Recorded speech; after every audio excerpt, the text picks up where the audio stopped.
दोस्तों, किसी ने सही कहा है कि आवाज ऊंची हो तो कुछ लोग सुनते हैं, लेकिन अगर बात ऊंची हो तो बहुत सारे लोग सुनते हैं। नमस्कार दोस्तों, एक छोटी सी कहानी। ये कहानी एक लड़के की 24 साल का लड़का जो सेठ के यहाँ पर नौकरी करता था। उसके माँ बाप इस दुनिया में नहीं थे। जिंदगी बड़ी परेशानी में चल रही थी। वो जाता था, रोजाना पैसे कमा करके घर आता था, खाना बनाता था, खाता था, सो जाता था। एक दिन उसने देखा कि एक बूढ़ा फकीर अपनी पीठ पर 3 ठेले लेके एक शहर से दूसरे शहर की ओर जा रहा था। वह काफी बूढ़े भी थे और काफी देर से वह यूं ही सफर कर रहे थे और आखिरकार कुछ दूर और सफर करने के बाद वह चलते चलते थक कर एक पेड़ के नीचे बैठ गए। तभी उनकी नजर एक नौजवान युवक पर पड़ी जो उसी रास्ते से जा रहा था और वह भी उसी दिशा में जा रहा था जिस दिशा में उन बूढ़े फकीर को जाना था। तभी वह लड़का उन बूढ़े फकीर के पास से होकर गुजरा। इस पर वह फकीर उस लड़के से कहते हैं, सुनो बेटा, क्या तुम मेरी थोड़ी सी मदद कर सकते हो? ये ठेला बहुत भारी है और मैं बूढ़ा हो चुका हूं। मैं ज्यादा समय तक इनका बोझ नहीं उठा सकता और मैं बहुत थक भी चुका हूं। तो क्यों ना तुम मेरे एक ठेले को ले लो और मुझे उस दूसरे गांव तक पहुंचा दो। इसके बदले में मैं तुम्हें 3 स्वर्ण मुद्राएं दूंगा। वह लड़का उन फकीर की सारी बातें सुनता है और उन फकीर से कहता है, कोई बात नहीं बाबा, मैं आपकी मदद करने के लिए तैयार हूं। कहिए आपको कहां जाना है? ऐसा कहकर उस लड़के ने उन फकीर का एक ठेला उठा लिया और अपने कंधे पर ले लिया। तभी उस जवान लड़के को यह एहसास हुआ कि यह ठेला तो सचमुच बहुत भारी है। वह लड़का और फकीर दोनों रास्ते में आगे की ओर बढ़ चले। कुछ दूर आगे चलने के बाद देखते ही देखते वह गांव खत्म होने लगा और अब एक सुनसान रास्ता आगे की ओर जा रहा था। वे दोनों अपने मार्ग में मस्त होकर आगे की ओर बढ़ रहे थे। जब भीड़ से पूरी तरह से अलग हो गए तो वह लड़का उन फकीर से कहता है, बाबा, इस ठेले में आखिर ऐसा क्या रखा है जो ये ठेला इतनी वजन है? इस पर वह फकीर आदमी उस लड़के को जवाब देते हुए कहते हैं, कुछ नहीं बेटा, बस इसमें तांबे के कुछ सिक्के भरे हुए हैं, इसी कारण ये ठेले में बहुत वजन है। उन फकीर की यह बात सुनकर वह लड़का मन ही मन सोचने लगा, लगता है ये बाबा जरूर कोई व्यापारी है, तभी तो इतने सारे तांबे के सिक्के लेकर चल रहे हैं। और फिर तभी उसके मन में एक ख्याल आया कि मुझे क्या करना है। मुझे तो खाली यह ठेला दूसरे गांव तक पहुंचा है, बस इतना ही। जैसे ही उसके मन में यह ख्याल आया, उसने तांबे के सिक्कों का वह ख्याल मन से निकाल दिया और अपनी धुन में मस्त होकर वह आगे की ओर चलने लगा। चलते चलते कुछ और समय बीता और वे दोनों एक नदी के किनारे जा पहुंचे। वह लड़का हट्टा कट्टा था और काफी चुस्त और तंदुरुस्त भी था, इसलिए वह बिना सोचे समझे उस नदी में उतर जाता है। किंतु वह फकीर अब भी किनारे पर ही खड़े थे। इस पर वह लड़का उन फकीर से कहता है, क्या हुआ बाबा, चलिए आइए, हमें यह नदी पार करनी होगी, तभी तो हम उस गांव तक पहुंच पाएंगे। इस पर वह फकीर उस लड़के से कहते हैं, मैं जानता हूं बेटा कि हमें यह नदी पार करनी ही होगी, लेकिन जैसा कि तुम जानते हो मैं अब बूढ़ा हो चुका हूं और 2-2 ठेले लेकर मैं यह नदी पार नहीं कर सकता। कहीं मेरा पांव फिसल गया तो क्या होगा? क्या तुम मेरी एक और गठरी ले सकते हो? मैं तुम्हें इसके बदले भी 3 स्वर्ण मुद्राएं दूंगा। इस पर वह लड़का मुस्कुराते हुए उन फकीर से कहता है, बाबा, आप मुझे शर्मिंदा कर रहे हैं। यदि आप मुझे स्वर्ण मुद्राएं ना भी दें तो भी मैं आपका कार्य अवश्य करूंगा।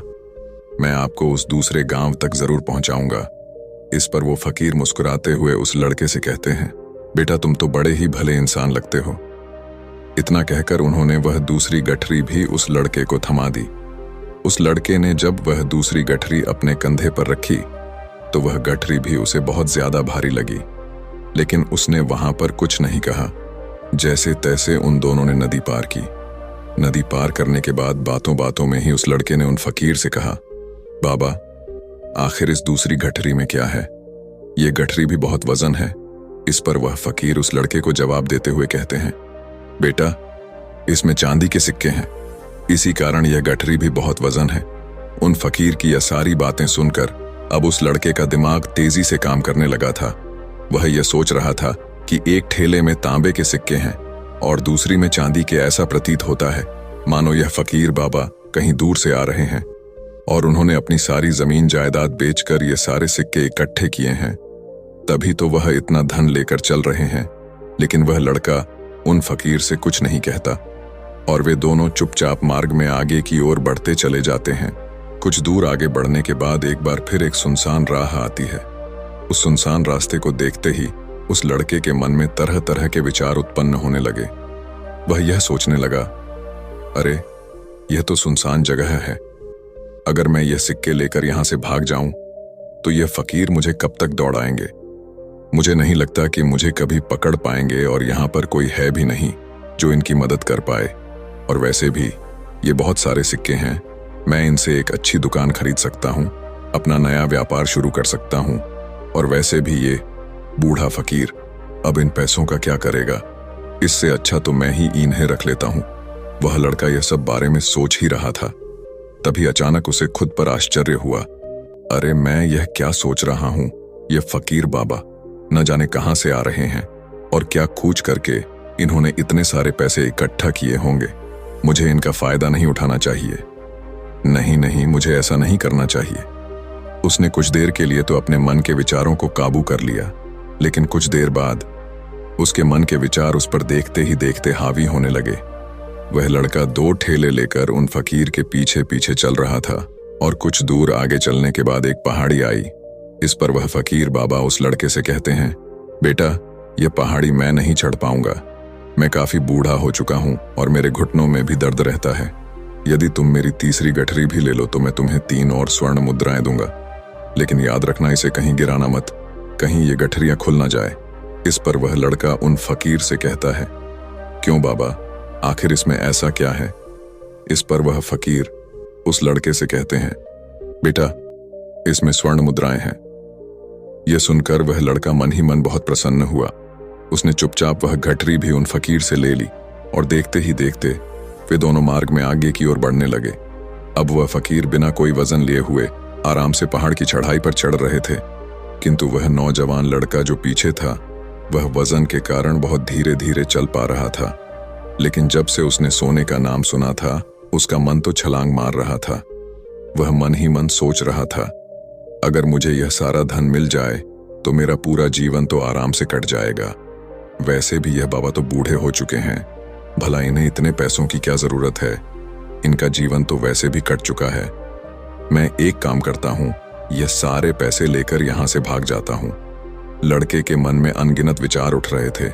लड़के का मन अब उसकी बुद्धि पर पूरी तरह से हावी हो चुका था और उस लड़के का मन अपनी बात को सही साबित करने के लिए उससे कुछ भी कह रहा था। और तभी उस लड़के के मन में एक और विचार उत्पन्न हुआ और अब की बार वह लड़का यह सोच रहा था, लगता है यह फकीर बाबा कोई चोर है, वरना इनके पास इतनी सारे स्वर्ण मुद्राएं कहां से आएंगे। अगर ये कोई व्यापारी होते तो भला ये इस तरह से पैदल यात्रा तो नहीं करते, और अगर इनके पास इतने सारे पैसे थे तो ये कोई ना कोई साधन भी तो अवश्य कर सकते थे। लगता है ये कोई चोर है और चोर से चोरी करने में भला क्या बुराई है।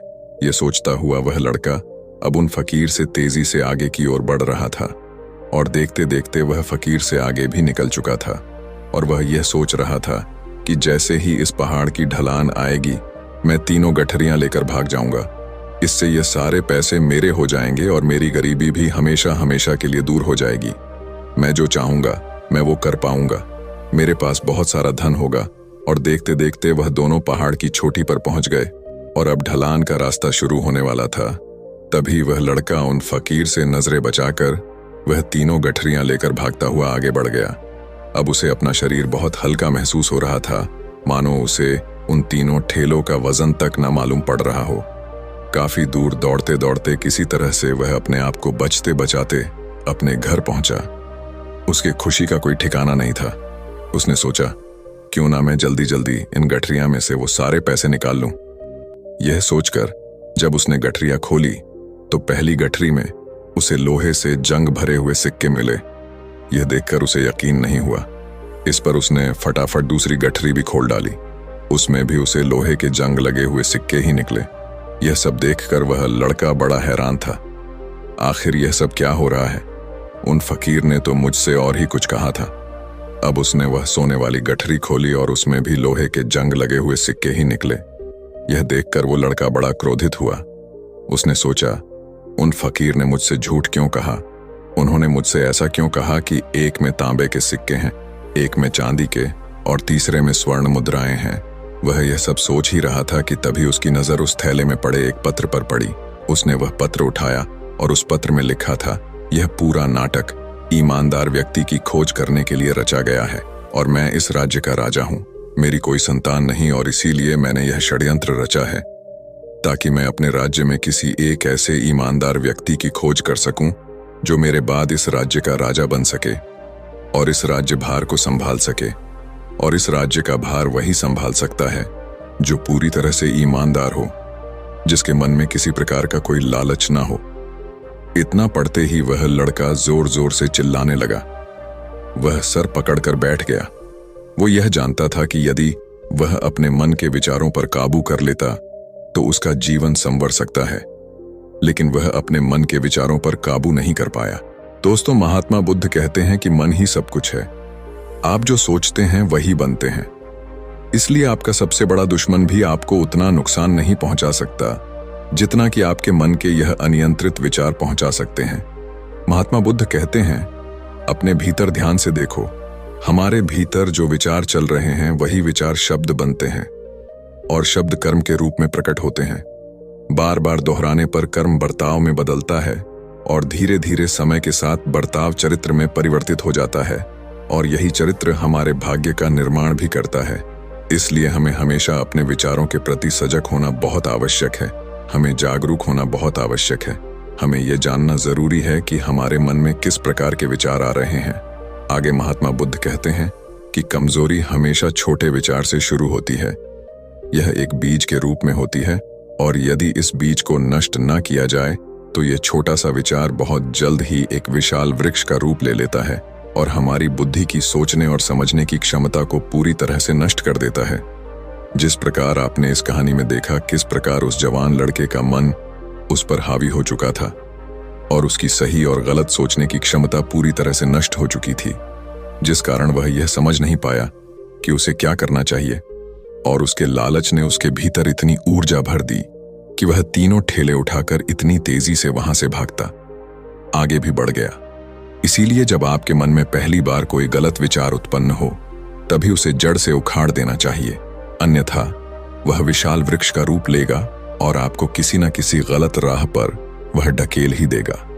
आप चाहकर भी उसे रोक नहीं पाएंगे। लेकिन अब आपके मन में यह प्रश्न उठ रहा होगा कि हम भला अपने मन के विचारों को कैसे नियंत्रित करें। हमारा मन तो इतना चंचल है, वह इतना शक्तिशाली है कि वह हम पर हावी हो ही जाता है। हम चाहकर भी उस पर नियंत्रण नहीं कर पाते। इसका जवाब में महात्मा बुद्ध हमें दो बातें समझाते हैं। पहली बात, सही इरादा विकसित करो। कई बार आपने देखा होगा कि आपके मन में कुछ और होता है किंतु आप कहते कुछ और है, क्योंकि आपके मन के भीतर जो कुछ बसा है वही आपके मुख से बाहर भी निकल रहा है। लेकिन जब हमसे वह गलती हो जाती है तो उसके बाद हमारा मस्तिष्क अच्छी तरह से काम करना शुरू कर देता है। हमारे सोचने और समझने की क्षमता एक बार फिर से जागृत हो जाती है और ऐसी अवस्था में हमें यह एहसास होता है कि हमसे गलती हो गई है और फिर हमारा मन दुखी हो जाता है। हमारा मन अफसोस से भर जाता है और इस भारीपन और दुख से बचने के लिए महात्मा बुद्ध हमें सही इरादा विकसित करने के लिए कहते हैं। इसके लिए जब भी आप कोई कार्य करने जा रहे हो तो सबसे पहले आपको यह खुद से पूछना चाहिए कि जो कुछ भी मैं करने जा रहा हूं इसके पीछे मेरा इरादा क्या है। क्या मैं दूसरों को दुख पहुंचाना चाहता हूं या दूसरों को नीचा दिखाने जा रहा हूं या मुझे खुद को ऊपर उठाना है। खुद से सवाल कीजिए, खुद को जागृत कीजिए। जब आप इरादों के प्रति सचेत होने लगेंगे, जब आप विचारों के प्रति सजग होने लगेंगे, तभी आपके भीतर सकारात्मक ऊर्जा का प्रवाह होगा। तभी आप सकारात्मक इरादों से जुड़ने लगेंगे और आपके मन के भीतर बसी हुई वह नकारात्मक ऊर्जा और नकारात्मक इरादे दिन ब दिन कम होने लगेंगे। परंतु याद रहे, आपको यह हर रोज करना होगा और आपको यह हमेशा ध्यान रखना होगा कि आपको केवल अच्छा सोचना है। आपके इरादे हमेशा अच्छे होने चाहिए, तभी आप दुख और तकलीफों से बच सकते हैं। अन्यथा आप इसी तरह से दुख और तकलीफों में घिरे ही रहेंगे और आप कभी इससे निकल नहीं पाएंगे।